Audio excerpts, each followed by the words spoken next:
வணக்கம் மாணவர்களே, நாம் இன்றைக்கு இந்த காணொளியில் என்ன பார்க்க போகிறோம் அப்படின்னா, வகுப்பு 9 தமிழ் 3ஆம் இடைப்பருவ தேர்வு 2024 தென்காசி மாவட்டம் வினாத்தாளில் உள்ள 1 முதல் 21 வரை உள்ள கேள்விக்கான பதிலை நாம் ஏற்கனவே படித்தாச்சு.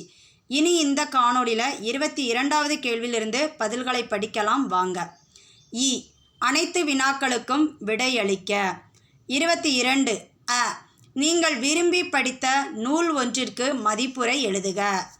புத்தகத்தில் உள்ள பக்க எண் 251. வாழ்க்கை போரில் வெற்றி பெறுவதற்கான வழிகளை கமுகு மரம் வாயிலாக ஆசிரியர் எவ்வாறு உணர்த்துகிறார்? புத்தகத்தில் உள்ள பக்க எண் 227. 23 காட்சியை கவினுர எழுதுக. இப்போ இதில் ஒரு படம் கொடுத்துருக்காங்க. இந்த படத்தில் உங்களுக்கு என்ன தெரியுது? ஒரு பேனா பூமியை தாங்கிக்கிட்டு இருக்க மாதிரி இருக்குது, அப்படி தானே? சரி, இதை வச்சு இப்போ நாம் எழுதலாமா?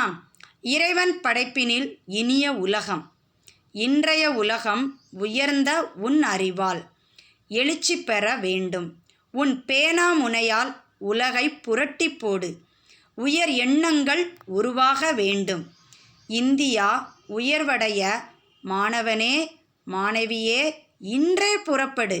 புத்தாக்க பயிற்சியும் முயற்சியும் இனிதே உன்னை உயர்த்தும், உலகையும் உயர்த்தும். சரி, புரிஞ்சிருச்சா உங்களுக்கு அந்த கேள்வி? அடுத்த கேள்வி போகலாமா? விரிவான விடையளிக்க. 24 தாய்மைக்கு வறட்சி இல்லை எனும் சிறுகதையில் வரும் ஏழைத்தாயின் பாத்திர படைப்பை விளக்குக. ஏற்கனவே இந்த கதையை நீங்கள் படிச்சிருப்பீங்க, அப்படி தானே? அதில் இருந்து சின்ன குறிப்பு சட்டகம் கொடுத்துருக்கேன். இதை வச்சு நீங்கள் என்ன செஞ்சுக்கிடணும்? இந்த கதையை எழுதிக்கிடணும். குறிப்பு சட்டகம் பார்க்கலாமா? ஓகே. வறுமையின் பிடி, அதிகாரிகளின் வருகை, அதிகாரியின் மனித நேயம், தாய்மைக்கு வறட்சி இல்லை. இதை வச்சு நீங்கள் கதையை என்ன செஞ்சுக்கிடணும்? எழுதி முடிச்சுக்கோங்க, சரியா? அடுத்து போகலாமா?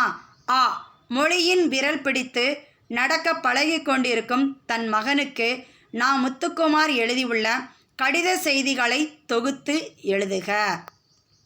புத்தகத்தில் உள்ள பக்க எண் 227. சரி, இப்போ நாம் இந்த வினாத்தாளில் உள்ள எல்லா கேள்விக்கான பதிலையும் நாம் என்ன செஞ்சாச்சு? படித்தாச்சு.